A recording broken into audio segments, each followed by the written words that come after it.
예, 안녕하십니까. 국립산림과학원장 배재수입니다. 최근 산불이 사회 현안으로 주목받으면서 산불 피해지 복원에 관한 국민적 관심이 높아지고 있습니다. 이에 국립산림과학원은 산불 피해지 복원에 관한 27년간의 연구 성과와 향후 연구 계획을 발표하여 산불 피해지 복원에 관한 국민의 이해를 돕고자 합니다. 지금부터 기자 브리핑을 시작하겠습니다. 지금 이 자리에는 이와 관련된 정책을 담당하는 과장님들과 연구를 담당하는 국립산림과학원 과장님들이 함께 참석하였습니다. 국립산림과학원은 1996년 강원도 고성 산불 피해지와 2000년 동해안 산불 피해지 중 삼척 지역에 장기 연구지를 설치하여 생태계의 회복 과정을 밝히고 보건 기술을 개발하는 산불 피해지 변화 모니터링 연구를 수행하고 있습니다. 먼저 과학원이 지난 27년간 산불 보건지를 모니터링한 주요 결과를 말씀드리겠습니다. 첫째, 산불 피해지에 조림된 수종들의 초기 생존율 결과입니다. 생존율은 조림 보건의 성공 여부를 평가하는 중요한 척도입니다. 조림 수종의 생존율을 파악하기 위해 강원도 고성, 강릉, 동해, 삼척 지역에서 소나무, 굴참나무, 상수리나무, 고로쇠나무, 느티나무, 자작나무를 조사한 결과 조림 1년 후의 소나무의 생존율은 평균 89%로 화렵수의 평균 생존율 53%에 비해 매우 우수하였습니다.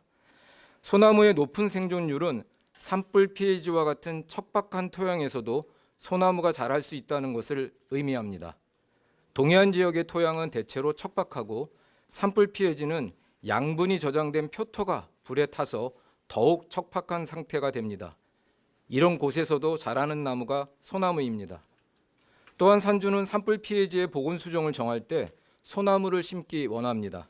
경제적 이유가 큰데 2000년 동해안 산불 피해지 복원 시 산림 소유자의 84.6%는 송이 생산 등을 이유로 소나무 조림을 희망하였습니다. 따라서 척박한 토양에도 잘 적응하는 소나무의 생태와 산주의 경제적 가치를 고려하여 소나무가 잘 자라고 산주가 원하는 곳에는 소나무를 심을 필요가 있습니다.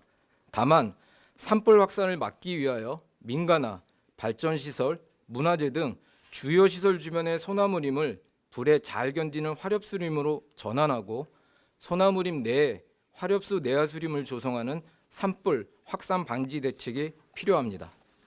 참고로 우리나라 소나무림 현황과 조림 실적을 말씀드리겠습니다. 우리나라 소나무림은 전국 산림 면적의 약 25%를 차지합니다. 전국의 소나무림은 씨가 퍼져 자란 천연림이 94%, 사람이 심어 조성한 인공림이 6%입니다. 1973년부터 2022년 50년 동안 심은 나무 중 소나무가 차지하는 비율은 약 4%인 10만 헥타르입니다. 즉 현재 우리나라 소나무림은 자연적으로 조성된 것이 대부분입니다. 둘째, 산불 발생 20년 후에 숲과 토양의 회복력 평가 결과입니다. 이 결과는 조림보건과 자연보건의 장단점과 효과를 비교하는 데 활용될 수 있습니다. 강원도 고성 지역의 장기 연구지 조사 결과 숲의 발달은 조림보건지에서, 토양 회복은 자연보건지에서 더 양호했습니다. 20년이 지난 후 조림보건된 소나무 수고는 강원지방 소나무의 평균 수고와 거의 같았으며 숲 전체는 일정한 수고와 적정한 밀도를 유지하였습니다. 그러나 자연적으로 발생한 신갈나무가 우세한 자연보건지는 신갈나무의 평균 수고와 비교하여 23 내지 90% 정도로 낮았으며 수고와 밀도 역시 입지마다 균일하지 않았습니다. 지금 오른쪽 화면에 나와 있는 이 두 가지의 비교가 이 대상지에서 나온 결과입니다. 토양 유기물과 양분은 조림보건지와 자연보건지 모두 산불 발생 후 2, 3년이 지나면서 서서히 증가하였습니다. 그러나 20년이 지난 후에도 미 피해지에 비해 산불 피해지의 유기물은 32 내지 47%, 양분은 47 내지 63% 수준으로 낮았습니다. 자연보건지와 조림보건지의 토양 유기물과 양분의 회복 속도를 비교하면 자연보건지가 조림보건지에 비해 각각 1.5배, 1.3배 높았습니다. 토사 유출은 조림보건지와 자연보건지 모두 산불 발생 후 2년까지 증가하다가 식생 피복이 이루어지면서 감소하여 3년 이후부터 안정화되었습니다. 이처럼 숲과 토양의 회복은 복원 방법에 따라 다릅니다. 따라서 복원의 효과를 높이기 위해서는 조림 복원과 자연 복원의 장단점을 고려하여 입지의 특성에 따라 산불 피해지의 복원 방법을 신중하게 결정해야 한다는 것을 잘 보여줍니다. 셋째, 산림 생물 다양성 회복에 관한 주요 연구 결과입니다. 산림 생물은 산림의 건강성을 평가하는 중요한 척도 중의 하나입니다. 따라서 산림 생물의 회복 과정을 밝히고 개선하는 것도 매우 중요한 일입니다. 산림 생물은 산불 이전의 상태로 회복되기까지 짧게는 수년에서 길게는 수십 년의 시간이 소요되는 것으로 나타났습니다. 어류는 3년, 수서동물은 9년, 곤충 중 개미류는 14년 안에 회복되었지만 포유류는 개체수 기준으로 20년이 지난 후에도 81 내지 86%, 조류는 그보다 낮은 62에서 72% 수준이었습니다. 이것은 산불 피해지의 생물 다양성 회복에 오랜 시간이 필요하다는 것을 잘 보여주는 결과로서 우리나라 전체 산림 생태계의 건강성 증진 측면에서 산불 피해지에서도 산림 생물 서식지를 개선하는 기술이 필요하다는 것을 의미합니다. 100헥타르 이상 피해를 준 우리나라의 대형 산불은 1992년부터 2021년간 30년 동안 연평균 1.8건에 불과했으나 작년에는 11건, 올해는 5월 2일 현재 8건이나 발생하였습니다.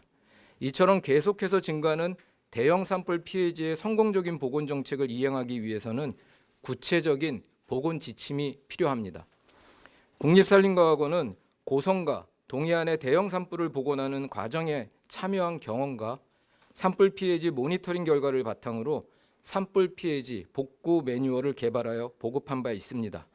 이 매뉴얼은 그전까지 모호했던 산불 피해지의 복원 원칙, 기준과 절차, 방법들을 과학적이고 체계적으로 제시하여 산불 피해지의 과학적 복원 방법의 지침이 되었습니다.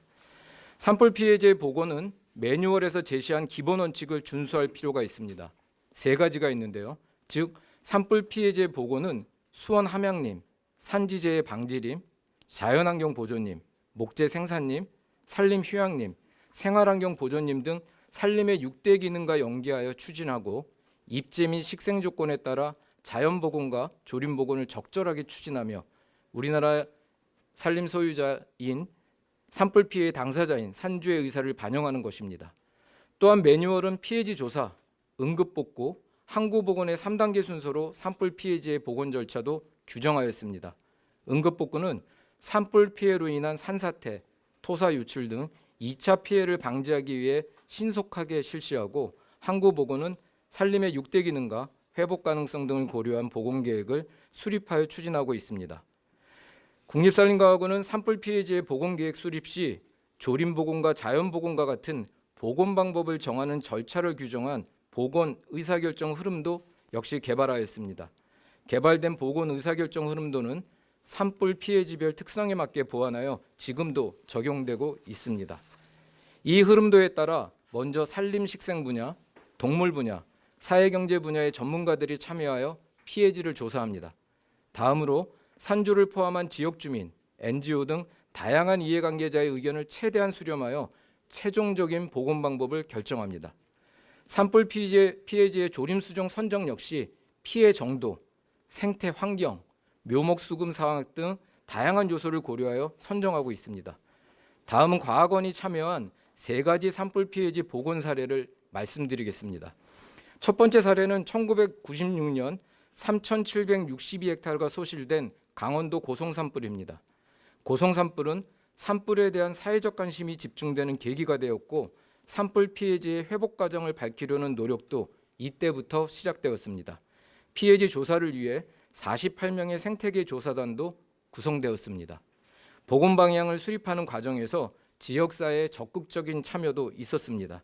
그 결과 복원 방향은 송이 생산을 회복하여 지역 경제를 활성화하는 데 집중되었습니다.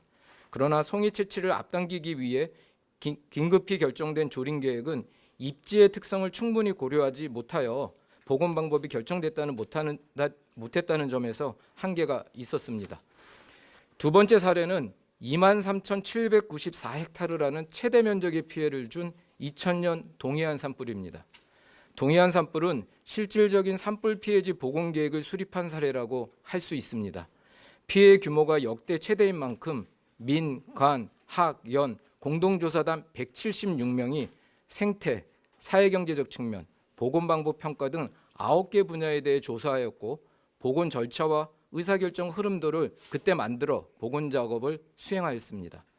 당시 다양한 이해 당사자와 2차례의 협의회와 4차례의 지역공청회를 개최하여 국민안전, 송이 생산, 경관복원 등 사회정책적 요소를 우선 고려하고 복원방법 선정 시 피해 정도와 입지 조건을 고려하여 조림복원 51%, 자연복원 49%의 계획을 수립한 바 있습니다.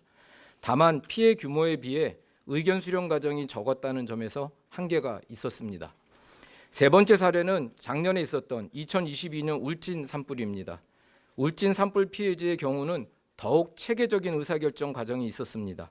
산불 피해 복원 추진 협의회를 구성하여 이해 당사자와 8차례의 보고회와 자문회의를 통해 복원 대상, 긴급 벌채, 복원 방법, 내화수림 조성, 양묘 계획, 소득 사업, 부산물 처리, 산림 기능별 복원 등에 대한 합리적인 복원 방향을 마련하였습니다. 이보다 앞서 산림청, 지역재난안전대책본부, 과학원, 유관기관 등이 합동으로 참여하는 현장 조사를 실시하였습니다. 그때 위성, 드론 등을 통해 산불 피해지 경계와 산불 피해 정도를 과학적으로 분석하고 산불 피해 정도에 따라 복원 대상을 구분하여 복원 방법을 결정하였습니다. 아울러 지역별 토론회 운영을 통해 지역 여건에 맞는 체계적인 복원 계획을 수립하여 조림복원 49%, 자연복원 51%의 복원 방법을 결정하였습니다. 다만 화렵수 조림 기술과 내화수림대를 조성하는 기술 개발 측면에서 한계가 있었습니다. 마지막으로 과학원이 이러한 성과와 과제를 바탕으로 앞으로 수행할 연구 계획에 대해 말씀드리겠습니다. 먼저 산불 피해지의 유형에 따라 복원 기준을 탄력성 있게 개선하고 결정 체계를 자동화하여 의사결정을 신속히 이루어지도록 산불 피해지 복원 매뉴얼을 개선하겠습니다. 두 번째로 산불 피해지 생태계 회복 과정을 구명하는 100년 장기 모니터링 연구를 추진하겠습니다. 지난 27년간의 연구 성과를 바탕으로 위성, 드론, 센서 네트워킹 등 첨단 기술을 활용하여 모니터링을 고도화하고 다양한 분야와 협력 연구를 강화하여 산불 피해지의 회복력을 증진하는 복원 기술을 개발하겠습니다. 마지막으로 산불 피해지의 화렵수 조림 기술과 내화수림의 적정 배치 기술을 개발하는 연구를 추진하겠습니다. 국립산림과학원은 앞으로도 산불 피해지 장기 모니터링과 기술 개발로 산불에 강하고 경제, 사회, 환경 가치를 반영하는 과학적 산림 복원이 이루어지도록 노력하겠습니다. 감사합니다.